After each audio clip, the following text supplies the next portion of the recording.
Welcome back, everyone, with the general manager of the Toledo Walleye and the Toledo Mud Hens, Joe Napoli. And Joe, we were talking about Nick staying within the organization, Nick Vitucci. But here comes Dan Watson, assistant who's been around, who knows what's going on, knows the intricacies of this dynamic, which is kind of crazy. You got to go out and get the players, make them competitive, try to keep them here so you can win, and then the Wings call and the Blackhawks call and say, no, we want this guy in Grand Rapids or wherever, right? That's right.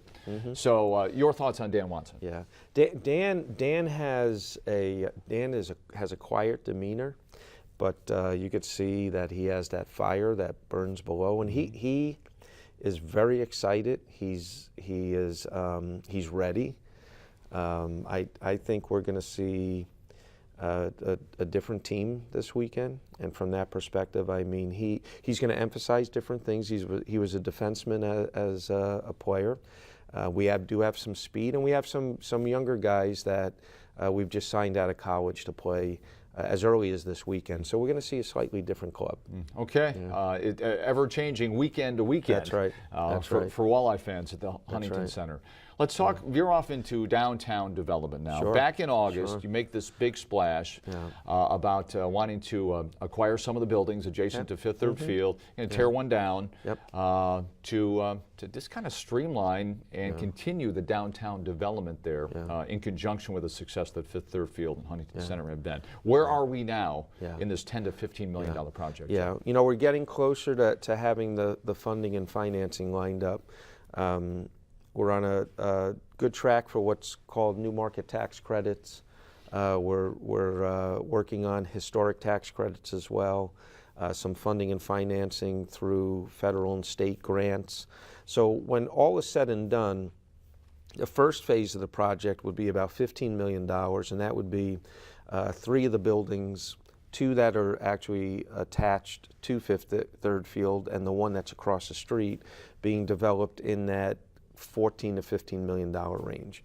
Then we're looking at an adjacent parking lot and converting that into a park. And what we would do there is much like Columbus Commons in Columbus, Ohio, we would host everything from music festivals to food festivals. We think it's a natural extension of what we do with the Mud Hens and the Walleye. We're in the event business, so we think that development could possibly, that might be another $3 million, could attract another 100 to 125,000 people downtown on top of the 550 we do at Fifth Third Field today. So we think that would be a natural extension of our business. Has it been a smooth process so far, Joe? You know what, we've been working with several companies, Porter Architects, the Lathrop Company, LISC, Lucas County.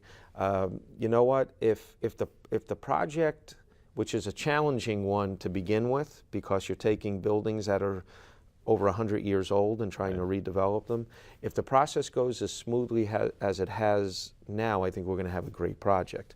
There have been some potholes along the way, but the group we have is excellent, actually.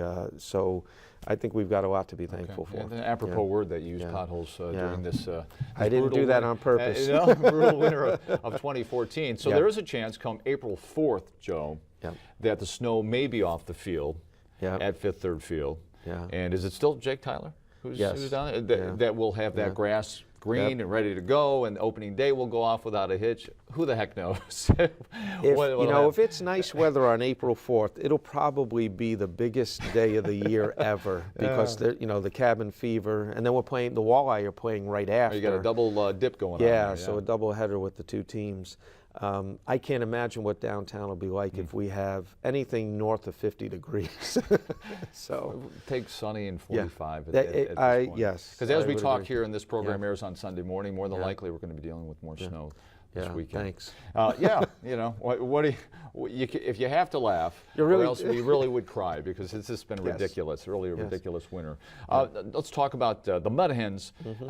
We mentioned how difficult it can be running an ECHL team from a player perspective. The Mud Hens, you run the event, right? Right. You make we run the business. And Dave Dabrowski and his people say, here's your team. That's right. So what kind of team are we going to have? That's right. Well, we're getting some fan favorites back. So Larry Parrish LP is coming back to manage the team. We're really happy about that. He loves to teach. He's a really good manager. He's a very good manager, but he loves to teach. And the reason why this is a great fit for him is he really does teach these guys to get to the majors. So we're excited about that. We've got some prospects coming through the system. They should land in Toledo. If Bruce Fields, our old manager from that opened Fifth Third Field, his son Daniel was signed as a hot prospect. Yeah. Had a base hit the other day. I was listening. Yeah, he may end up in Toledo. And then we have some other guys that Mike Hessman, a fan favorite, veteran, coming back. Mike is as old as you and I. He Perhaps? Not that old. but Mike's one of those guys that's in his mid-30s. Yeah. Still hits Just seems home like he's runs been by around the for 20 bunches. years, Joe. And he's great in the locker room. Did he go to Japan? He did. And then he came back and was with the Mets last 2 years back in AAA baseball, hitting 25 home runs and a cups season. of coffee here and there with the major leagues, right? Yeah. Just can't stick. Poor Mike, I think his timing was always, he's with us. He had Brandon Inge ahead of him at third base, who had just signed a new contract for a lot of money.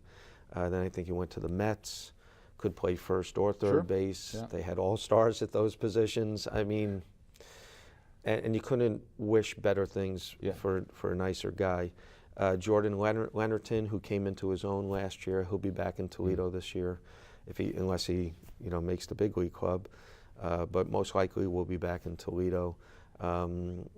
So I think we should have a very competitive team. We're going to know more in about 3 weeks, towards the end towards the end of spring training. And you have no control over those pitchers when the train starts. That's right. And goes back and forth. As the GM, Joe, and running the Walleye and the Mud Hens, how closely are you dialed in with players? The hockey team and the baseball team. As much as you used to be, you used to be the SID. Question. Yeah, it's a great question. So, in my role in both organizations, I have overall responsibility for sales, marketing, PR, community relations. On the hockey side, I don't get involved in the player development. That's basically the coach, the assistant coach, the Red Wings, and the Blackhawks. They take care of the entire player development side. And in that case, you have the Red Wings and the Blackhawks that are drafting players and signing players that they hope one day will make it to the NHL. So you'll see more raw talent at the AA level with the Walleye than you will ever see. Younger guys. Absolutely. So those are risk-taking positions for them that our coaching staff is then responsible for trying to get them to the next level.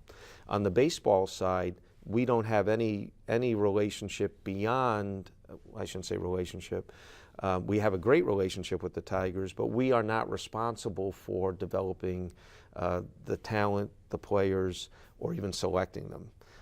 So big difference. Yeah. That's been in place for 50 years. That's been the affiliation agreement. We love the Governor's Cup playoffs and the championship.